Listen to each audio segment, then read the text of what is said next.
tingkat kesulitan kita itu di masalah listrik dan sinyal. Sinyal Iya, seluler iya, ya. iya, iya. Saat itu waktu masih ada Iya. istilah UNBK kan seperti itu.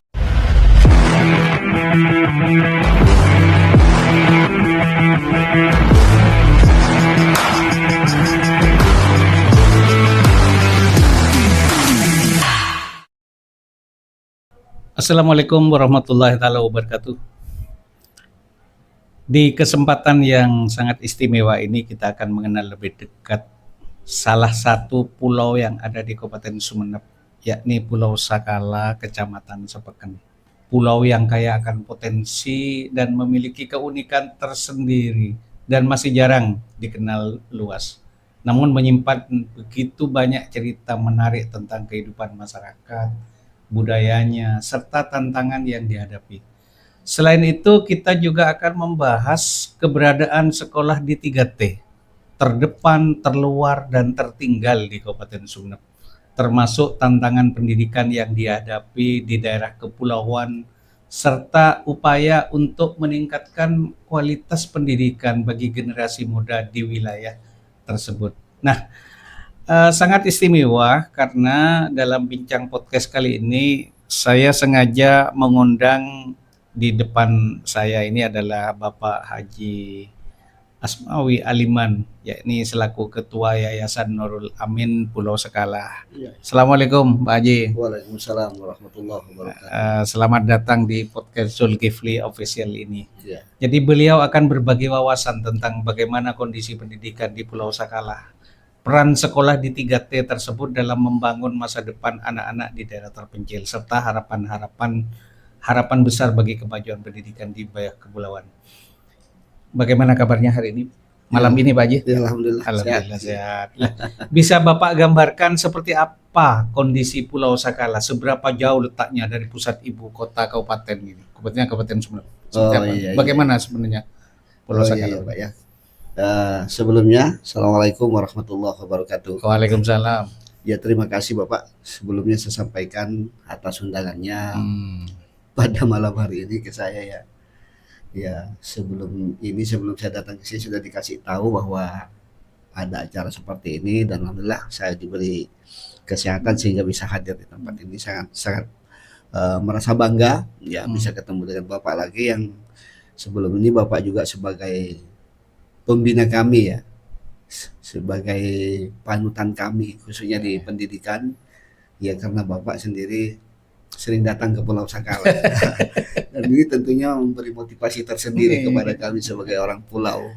Iya, ya Bapak yang jauh-jauh dari kabupaten tapi tidak mengenal rasa Pulau takut, Sakala, ya. rasa apa ya. Dan sepertinya juga setelah saya ke beberapa pulau di Kecamatan Sepeken, karena Sepeken itu kan memiliki 28 pulau, jadi yang berpenghuni hanya 19. Kan orang Sepeken sendiri banyak yang belum pernah juga ke Sakala Oh ya. iya, banyak itu pasti. Terus banyak. Perjalanannya seperti apa kalau dari Sumeneb? Ya, kalau gambarannya dari Pelabuhan Kaliangat ya. Pelabuhan Kaliangat. Ini kebetulan saya masih ingat waktu saya ikut lomba tahun 2011 kemarin. Ikut lomba ketahanan pangan tingkat nasional, saya sempat dibisiki oleh Pak Camat bahwa Sumeneb Sakala itu diperkirakan 165 mil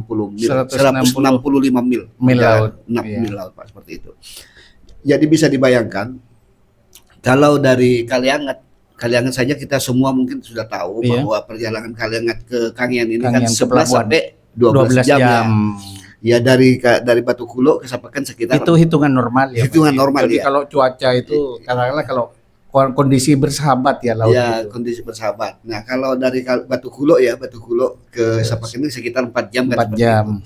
Berarti 12 jam ditambah 4 jam, 16 jam dulu. 16 jam. Nah, kemudian untuk ke Sakalanya sendiri tidak serta-merta kita turun dari Perintis langsung ke Sakala. Nah. Berarti tiap hari enggak mungkin ada angkutan. Iya, belum tentu. Kalau kita ikut Perintis pas ada taksian dari Sakala, kalau cuaca normal ya kita bisa langsung pulang. Itu dengan menggunakan perahu. Perahu ya, taksian kata orang pulau ya, orang Sakala. Taksi laut. Satu minggu ada berapa kali? Kalau Sakala ini sendiri 1 minggu itu ada 3 kali. Ada 3 kali. Setiap dari Sakala itu setiap hari Sabtu, pulangnya hari Minggu, kemudian hari Senin ada lagi. Maksudnya ya Senin pulangnya hari Selasa, kemudian hari Rabu ada lagi, pulangnya Kamis. Berarti kalau dari Ya. Kangian Betokulu ke Sapeken, jika harus menunggu perahu, berarti harus menginap dulu Harus di pulau. menginap, iya, Cari harus penginapan. Kita cari penginapan. Ya otomatis kosnya bertambah ya, Pak. Iya, bertambah. Biaya penginapan, biaya makan, biaya dan seperti itu. makannya, ya di situ. Kemudian setelah ada jadwal perahu, Pak, berapa jam dari Sapekennya ke Pulau Sakala? Kalau ini kan tidak langsung ke Sakalanya, Ke Pegerungan. masih mampir dulu ke Pegerungan. Hitungan kita kalau yang Sakala ini kan beda dengan dulu ya. Kalau sekarang sudah agak laju, mesinnya. ya mesinnya agak laju ketimbang kalau dulu ya mungkin dari Sapeken ke Pegerungan itu sekitar 2 jam.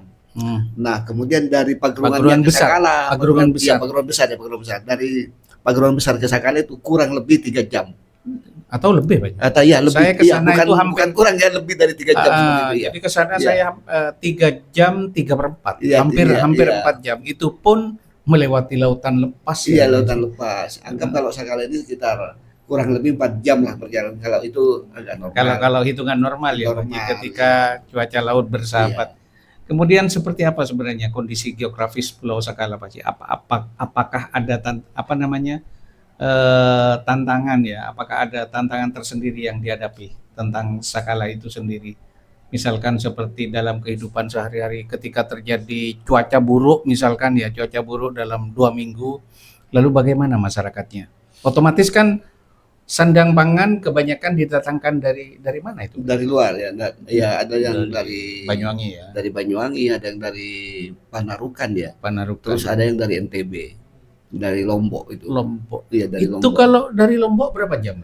Kalau Lombok ini menurut cerita temen, bukan cerita sih, saya pernah ke sana juga, tapi waktu itu masih perahunya agak lambat ya. Kalau sekarang perkirakan 8 jaman sudah nyampe ke sana ya. Berarti daripada ke Sumeneb lebih dekat ke Lombok. Lebih dekat ke Lomboknya. Ya 8 jam lebih lah kalau ke Lombok itu seperti itu. Iya. Ya itu anunya. Makanya masyarakat Sakala itu khususnya nelayan-nelayan yang Sakala ini kebanyakan mereka itu yang bos-bos penampung ikan sana itu ya jual itu ke Lombok. Ke Lombok, ya, bukan ke Sumeneb. Bukan ke Karena Sumeneb. justru lebih dekat ke Pulau Lombok. Iya, ke Pulau Lombok, terutama ikan marlin itu kan. Ikan marlin. Dibawa ke ikan Lombok. Marlin itu kan biasanya yang ada di Lautan India, Pak. Nah, iya kata sih waktu saya ke Dinas Perikanan waktu itu sempat disampaikan juga sih oleh operator, mungkin salah satu operator di sana, bahwa adanya ikan marlin itu katanya ada di Laut India, tapi saya bilang nyatanya di Sakala ada. Ditempuh beberapa mil dari Pulau Sakala itu ada kok. Berarti tingkat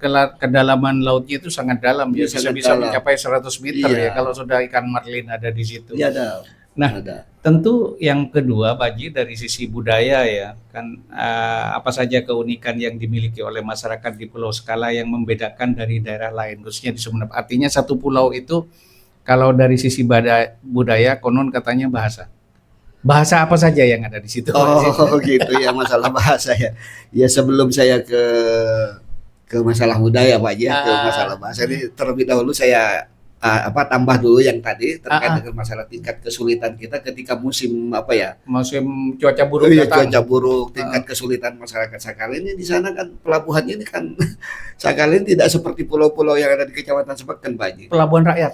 Ya pelabuhan rakyat Pak Haji kan pernah ke sana kan ya. Iya. Jadi ketika musim ombak, musim angin, kita kan susah keluar. Iya. Susah keluar di situ kan karena tidak ada di situ pelabuhan yang bagus. Tambatan perahunya pun ke dalam. Kemudian setelah itu perjalanan berapa meter dari bibir pantai ke untuk mencapai ke laut lepasnya itu ya. Iya. Itu kan karang. Sehingga susah sekali. Makanya mungkin ke depan harapan kita mudah-mudahan ada semacam dari pemerintah kita dibantu untuk pengerukan pelabuhan itu, pengerukan karang-karang itu biar perahu ini ketika musim hujan dan musim cuaca buruk, musim cuaca buruk itu kita tidak terlalu disulitkan dengan masalah itu. Artinya kapal begitu datang langsung bisa bersandar ya. Bisa bersandar. Kalau saat ini dari dulu sampai sekarang itu ketika sudah anggap sekarang taksi Sakala dihadapkan kepada cuaca buruk, itu dengan terpaksa berlabuh di luar.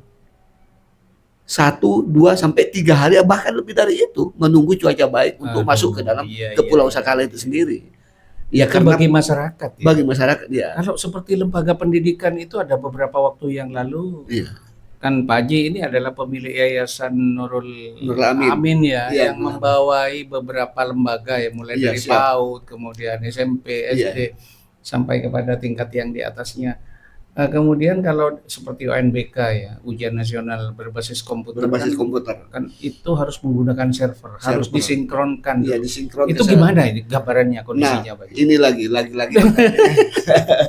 tingkat kesulitan berbicara masalah pendidikan yang ada terutama di 3T ini, Pak. Terutama ya di Pulau Sakala ya. Walaupun juga di pulau lain, bukan cuma di Sakala, mungkin di sepanjang ya, di Tanjung Kiau, kemudian di Pagarawan Besar, tapi yang lebih sangat merasakan dampak ini ya ketika musim ini, karena seperti yang sering saya katakan, terutama ada yang sangat menonjol ya, kekurangan kita, tingkat kesulitan kita itu di masalah listrik dan sinyal Sinyal seluler ya. Iya. Saat itu waktu masih ada istilah UNBK kan seperti itu. ANBK.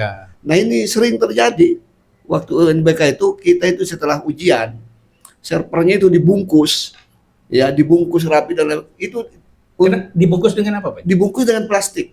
Kenapa harus dibungkus? Iya, untuk menyinkronkan, untuk cari sinyal ke kecamatan. Bukan, kenapa harus dibungkus? Iya, dibungkus untuk mengamankan dari air laut. Oh, berarti servernya itu dibawa dengan perahu. Dengan perahu, namanya orang Sakala itu jolor. Oh, perahu yang kecil. Iya, perahu yang kecil itu. Dengan perjalanan 6 jam ke Sapekennya. Ke Sapekennya. Kita itu cuma keperluannya cari sinyal untuk menyinkronkan hasil ujian anak-anak ini tadi. Kalau saya pemirsa lebih baik saya mundur saja. Karena dari Sakala ke Sapeken dengan melewati laut lepas itu 6 jam dengan perahu yang kecil, bawa server. Karena ini taruhannya ternyata taruhannya itu adalah nyawa. Iya, nyawa. Pengorbanan luar biasa. Sekolah-sekolah di kepulauan. Iya, nah itu kita charter Pak Haji. Charter jolor itu. Kali sudah, itu biasanya waktu itu kita charter satu kali jalan itu 700, kalau PP sudah 1.500.000. Itu kan bisa ditukar dengan uang. Iya. Tapi kalau nyawa kan tidak bisa. Iya. Berapapun tidak ada masalah, jangankan segitu, 1 juta, 2 juta, charter tidak ada masalah. Cuma kalau nyawa kan tidak bisa. Iya, ya ini untuk akhirnya kan beberapa tahun ini kan tidak ada UNBK ya. Tapi kayaknya ke depan ini kayaknya mau ada lagi. Sepertinya ada lagi karena dengan Bapak Menteri yang baru. Bapak Menteri yang baru. Ada semacam uji kompetensi ya. Uji kompetensi. Semacam uji kompetensi lah. Tes potensi akademiknya. Iya. Nah, kalau itu pun nanti terjadi, harapan kita kan ke pemerintah ya, bapak-bapak kita yang mudah-mudahan yang ada yang dalam hal ini punya kebijakan.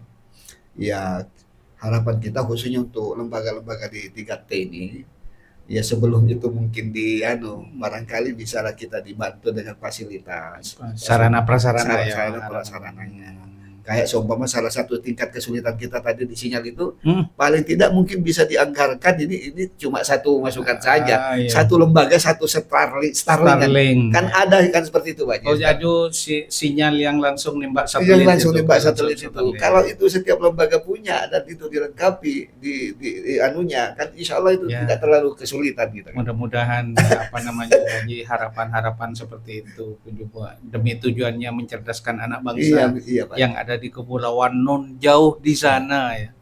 Yang orang Sumenep asli belum tentu bisa juga nyampe ke sana. Iya. Tapi barangkali dengan perjuangan orang-orang pulau agar tidak terjadi kesan dikotomi antara pendidikan daratan dengan kepulauan, mudah-mudahan harapannya bisa terwujud Pak Haji. Kemudian dari itu pendidikan ya Pak Haji. Iya. Dari budaya tadi. Dari budaya. Saya datang ke sana itu ternyata ada beberapa kampung ya, ada kampung Bajo ya, ada kampung Bugis, sehingga bahasanya bahasa Bugis. Iya, bahasa Bugis. Ada di sana itu ada beberapa suku yang ada di Sakala. Ya, alhamdulillah walaupun ada suku Mandar. Bahasanya bahasa Mandar. Bahasa Mandar. Ada suku Bugis ya, bahasa Bugis. Ada juga suku Bajo yang berbahasa Bajo. Sebenarnya juga ada sih Makassar, namun tidak sedikit saja itu. Ada Madura Ada juga sedikit Madura, juga. tapi yang didominasi di sana itu kalau Madura itu Madura Kangean. Ada sih Madura, tapi lebih banyak Madura Kangeannya. Tapi itu cuma berapa persen saja itu. Jadi walaupun demikian, alhamdulillah Sakala ini aman. Walaupun terdiri dari banyak suku, tapi alhamdulillah. Nah, Aku itulah para pemirsa pendidikan, sebenarnya itu adalah gambaran Bhinneka Tunggal Ika ya. Iya. Jadi satu pulau, satu desa, tapi dihuni oleh beberapa suku dengan menggunakan bahasa daerah masing-masing. Jadi suku Bajo menggunakan bahasa Bajo, suku Mandar menggunakan bahasa Mandar. Itu dari sisi keunikan dan budaya ya Pak. Jadi mudah-mudahan juga ada yang berkunjung dan ingin tahu ke Sakala, silakan. Kemudian bagaimana kondisi pendidikan di Sakala, kembali lagi kepada pendidikan, seperti fasilitas sekolah yang tersedia selama ini seperti apa kira-kira Pak? Yang jelas kebutuhan-kebutuhan itu tadi yang sangat mendesak sebenarnya ya Pak. Iya, yang kayak seperti yang saya sampaikan tadi. Aksesnya, ya, aksesnya listrik, kemudian internet itu yang sangat kita karena saat ini. Itu vital loh Pak Ji. Pada saat kurikulum Merdeka itu, ketika guru-guru upload karya pada PMM-nya, platform Merdeka Mengajar, kemudian komunitas belajar, semuanya kan menggunakan akses internet. Ya, mudah-mudahan harapan Pak Haji ini selaku yang memiliki yayasan yang menaungi beberapa lembaga di sana, mudah-mudahan bisa terwujud ya Pak. Apalagi ini harapan baik di bulan Ramadan ya, di bulan puasa. Mudah-mudahan terkabul ya Pak. Iya, ditambah lagi dengan bupatinya baru terpilih lagi. Ya, karena kata orang Islam ini kan ucapan itu adalah sebuah doa ya Pak. Jadi mudah-mudahan doa kita terkabul di bulan suci Ramadan. Kemudian bagaimana sebenarnya Pak Jid kondisi tenaga pendidik di Pulau Sakala? Apakah jumlah gurunya, jumlahnya cukup, dan bagaimana akses guru menuju ke sekolah di daerah tersebut? Ya, kalau masalah guru sih saya rasa untuk Sakala ini kan beda dengan dulu Pak ya. Kalau sekarang ini sudah banyak sarjana sekarang. Iya, sarjana pendidikan, orang sana asli ya. Jadi sumber daya manusianya Sakala ya hanya tetap berharap sedapat mungkin orang Sakala yang sudah memenuhi syarat di bidang kompetensi pendidikannya, misalnya tidak keluar dari Sakala. Tidak keluar dari Sakala, harapan kita seperti itu. Iya. Karena memang sekarang generasi Sakala ini sudah banyak yang menempuh pendidikan. Yang pendidikan itu. Jadi itu kalau masalah guru saya rasa tidak terlalu jadi masalah sebenarnya itu. Dan tadi ada sesuatu yang belum dibahas ketika terjadi cuaca buruk ini Pak Ji. Iya. Terutama masalah makanan orang Sakala itu. Iya. Misalnya beras didatangkan dari luar, ini kebutuhan pokok, sembako kalau tiba-tiba terjadi cuaca buruk misalkan 2 bulan, bagaimana mereka bisa bertahan hidup Pak? Iya. Kalau masalah ini ya, kalau di Sakala ini kayaknya kita ini kalau memang di sana sudah terjadi cuaca buruk dan 3 bulan itu kita di sana punya makanan cadangan. Makanan khas Pulau Sakala. Apa itu namanya? Namanya sangko. Oh, yang ini Pak, sangko. Iya. Ya, ini sangkonya kebetulan ada. Sangko. Ini terbuat dari bahan dasar singkong. Iya, katanya orang Madura apa ya? Ketela pohon. Atau sapreng. Iya. Kalau kata orang Bajo itu kandora. Terbuat dari singkong pilihan yang dapat. Berarti jenis singkongnya tentu berbeda dengan pulau-pulau lain. Kalau kata teman-teman sih banyak seperti itu. Kan ada penelitian dulu dari Unipro itu. Iya, saya sendiri dulu nih masalah terkait dengan masalah sangko ini. Ini sudah pernah kita ke Unipro untuk mengadakan penelitian masalah sangko ini sendiri. Ya, ternyata kata beliau ini tingkat ketahanan sangko ini kalau ini tidak lembab ya, ini bertahan sampai 3 tahun. Betul, uang ini juga di sini saya berapa bulan di Bapak? 1 tahun lebih ini tidak apa-apa. Ternyata mudah cara mengkonsumsinya karena ini cukup dicampur dengan air ya Pak. Dengan air, kalau kepingin rasa kopi dicampur dengan kopi. Ini untuk para nelayan dan orang-orang di Sakala, kalau misalkan makanan suplainya dari pulau-pulau yang lain, orang Sakala itu tidak terlalu bingung karena cukup mengkonsumsi ini dan ini tidak terlalu banyak sebenarnya dikonsumsi. Iya, Pak Haji. saya sendiri Pak Haji Sedikit. masih iya Sedikit lalu Di- berkembang ya kalau dikasih berkembang ya. diberi air. Ya kalau ini anggaplah ini sangko ini akan dijadikan pengganti beras, mau kita Dan jadikan ini pernah makanan tradisional di Ya. bidang ketahanan pangan, pernah membawa nama Sumenep, nama nama Sumenep. harum Sumenep Iya. menjadi juara tingkat nasional ya tingkat di bidang nasional, ketahanan di pangan. bidang ketahanan pangan. Tahun berapa itu, Pak? Tahun 2011 2011. Iya. Jadi ini tanpa pengawet berarti. tanpa pengawet ini Pak. Nah, Tanpa inilah pengawet. kelebihan salah satu produk non jauh di sana tentang apa namanya tentang sangko itu Dengan tadi. sangko. Jadi kita tidak terlalu khawatir kalaupun kata Pak Haji tadi 3 bulan betul masih ada sangko ini kok. Masih ada sangko ini. Tapi ini kayaknya sekarang agak mulai Pak Haji, mulai Agak- berkurang. Akibatnya apa? Sangkonya akibat ini ya mungkin saya pernah menemui beberapa, tapi tidak semuanya petani seperti itu. Tapi saya menemui ada tiga teman lah waktu itu menanyakan masalah kenapa kok tidak pertanian sekarang. Hmm. Jawabannya Pak, ada PKH Pak.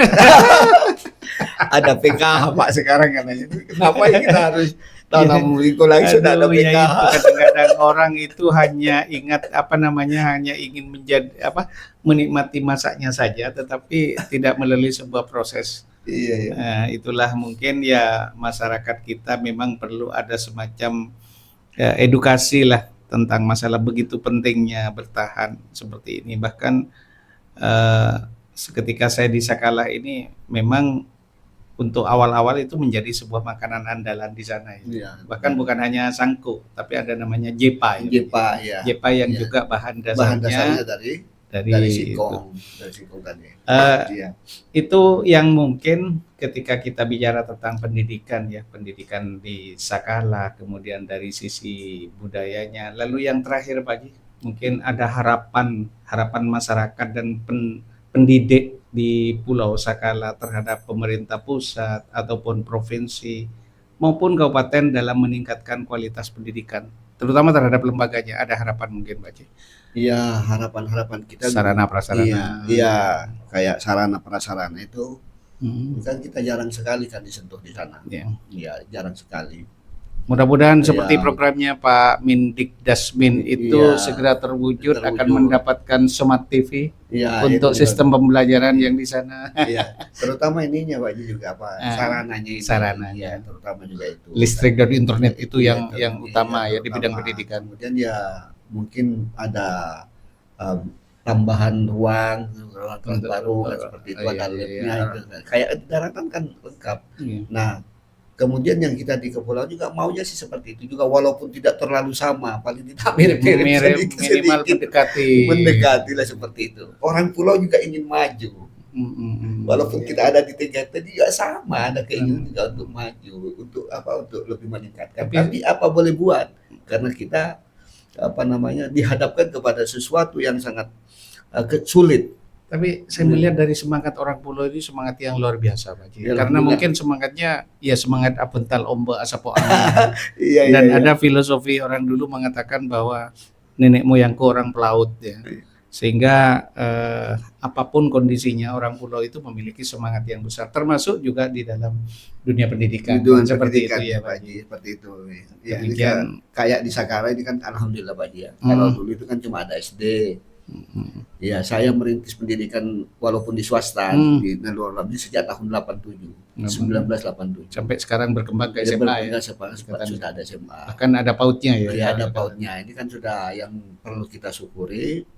Dan ini adalah merupakan salah satu sumbangsih kita untuk membantu pemerintah. Ya, karena pendidikan itu bukan hanya tanggung jawab pemerintah. Iya. Salah satunya Pak Haji Asmawi sendiri sebagai pelaku dan Iya. sebagai masyarakat kan Iya. begitu. Ikut memikirkan terhadap keberlangsungan pendidikan khususnya di kepulauan terpencil. Di kepulauan seperti itu. Iya. Ya. Ya, mungkin demikian Pak Haji Iya, bincang-bincang pada malam hari ini. Semoga apa yang kita harapkan bersama seperti yang saya katakan tadi bahwa ucapan itu akan menjadi sebuah doa, apalagi Iya. pada bulan Ramadan Bulan sekarang ini ya. Ramadan, ya. Jadi alhamdulillah kita sudah sampai di penghujung bincang-bincang podcast kali ini. Semoga obrolan kita tentang Pulau Sakala dan keberadaan sekolah 3T di Kabupaten Sumeneb dapat memberikan pandangan, dapat memberikan wawasan serta inspirasi bagi kita semua. Amin, amin. Artinya yang ada di daratan, kalau kita membandingkan dengan sekolah yang ada di Sakala, ini sudah sangat bersyukur sekali daripada yang nun jauh di sana. Karena ya faktor tingkat risikonya juga tinggi. Iya, penting. Karena bagaimanapun juga bahwa pendidikan ini adalah kunci utama dalam membangun masa depan. Dan sudah seharusnya kita bersama-sama mendukung akses pendidikan yang lebih baik bagi saudara-saudara kita yang ada di daerah terpencil seperti halnya yang ada di Pulau Sakala. Jadi terima kasih Iya, Pak terima Haji Asmawi Aliman yang telah hadir, yang telah banyak cerita dan pemikirannya. Semoga apa yang telah diperjuangkan bisa membawa manfaat besar bagi masyarakat, khususnya di Pulau Sakala dan Amin. daerah kepulauan Amin, amin. pada umumnya. Terima kasih kehadirannya di podcast Zulkifli Official, Pak Haji. Ya, makasih. Saya Sama-sama. Jangan lupa para pemirsa like dan subscribe serta aktifkan lonceng notifikasi di channel Zulkifli Official agar tidak ketinggalan berbagai konten menarik dan inspirasi lainnya. Dan pastikan tuliskan di komentar siapa tamu yang ingin diundang untuk episode selanjutnya. Sampai jumpa di episode berikutnya. Wassalamualaikum warahmatullahi taala wabarakatuh. Waalaikumsalam warahmatullahi wabarakatuh.